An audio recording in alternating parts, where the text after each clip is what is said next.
Good afternoon. Welcome to day 2 of the GFSI Conference in Seattle. We're having a great time here meeting with a lot of very important industry experts who have a lot of great messages. I'm here today with Melody Ge. Melody is the head of compliance for Corvium, and she is also the founder for Women in Food Safety. Melody, thank you for being here with us today. Thanks, Paul. I really appreciate your time. Today we're talking about the role of compliance in your food safety program. So, Melody, can you please, just before we get into that topic, tell me a little bit about Corvium. Who are you? What do you do? Sure. Thanks, Paul, and thanks for the great compliments. You're welcome. So I'm from Corvium. Corvium is a platform-based data information solution provider for the industry. We help industry with your environmental monitoring testing program, product testing, and sanitation program. So basically, we streamline that process. We talk with the Newgen. Our software works with the Newgen testing kits, and also we work with the labs that whomever you're working with. We help you to put the testing results in front of you within a short period of time, instead of food safety professionals to have testing manually, type in the computer. We do the tedious work for you. So save up your time to make your work wiser and smarter. Wow, that's great. That's Corvium. Thank you. So, Melody, you're certainly recognized as an industry expert. Tell me a little bit about what the term compliance means in this case. Sure. So obviously we know compliance is regulatory compliance. Wherever which country you are at, you need to be compliant with the local regulatory.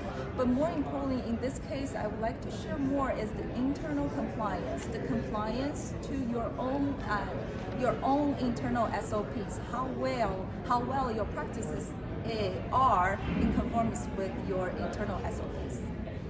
That's very interesting. Yeah. You must get that question a lot. Yes. So tell me, how does compliance sustain your food safety program as a critical component?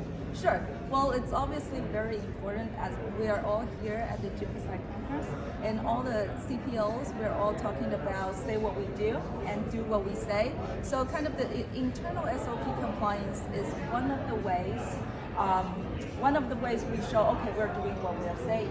Not only like we learn from our own practices what's working or what's not working, it's very interesting to study the trends of the practices. For example, let me use like environmental monitoring. If we say in an SOP, we say, okay, we're going to test the listeria or salmonella once a day, once a week. Are we really doing it? How well is your practices in conformance with your SOPs? As a food safety professional, this is really important to know. We want to make sure our practices are critical and sustained in the food safety management system. And that way, it's a good support for our practices when we talk to other departments, like production, like operation.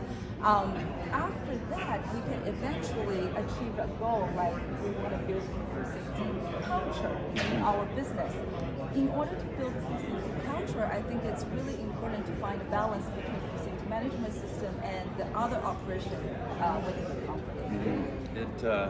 Every year there seems to be, the new buzz going around with a hot topic, and food safety culture has continued to be an important topic. Right, and then it's a very hard, it's not like, oh, it's going to happen right away. It takes every department within the organization to achieve that goal. Right, yeah. right. So I want to ask you if you have any tips for the audience in terms of compliance monitoring of the food safety program and how they can do that proactively. Yeah, sure. So certainly we will need to have an internal compliance program. Not only monitoring the parameters we set for CCPs or those testing methods that we're using, but also more importantly, as I said, look at the practices.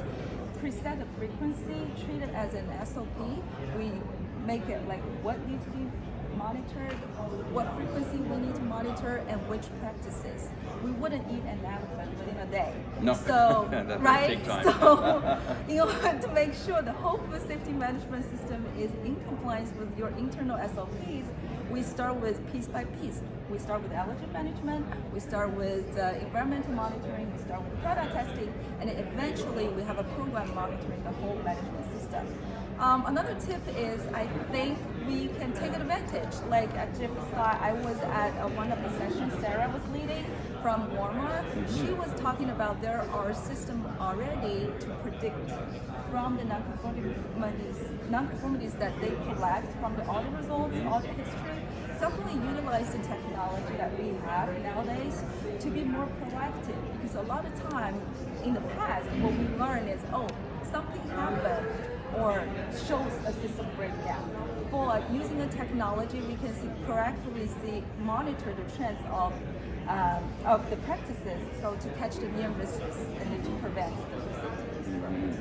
And just on that topic, you know, Frank Giannis with the FDA and the whole new smarter era of food safety, being able to predict risk in an organization, Yeah. wouldn't that be wonderful? Exactly, and then and especially with internal compliance data, those are your own treasured data that you can lesson learn from yourself.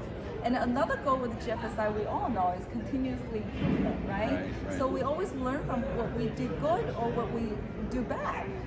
Yeah, we learn our own lesson to continuously improve our food management system. Melody, I know how busy you are, so I just want to quickly touch on the fact, because this is pretty impressive, you're the founder of Women for Food Safety. Tell me a little bit about that group. It's very important. You must be proud. Yeah, well, thanks, Paul. Thank you. Yes, we can do this together. So I founded a women group. It's a virtual LinkedIn group called For Women in Food Safety.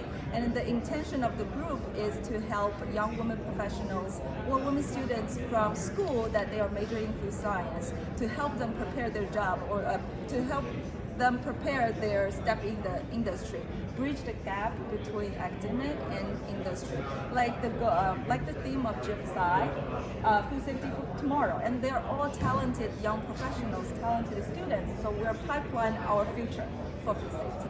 Wow, that's great. Yeah. So thank you very much for joining, Melody. I want to thank you very much for spending some time with us.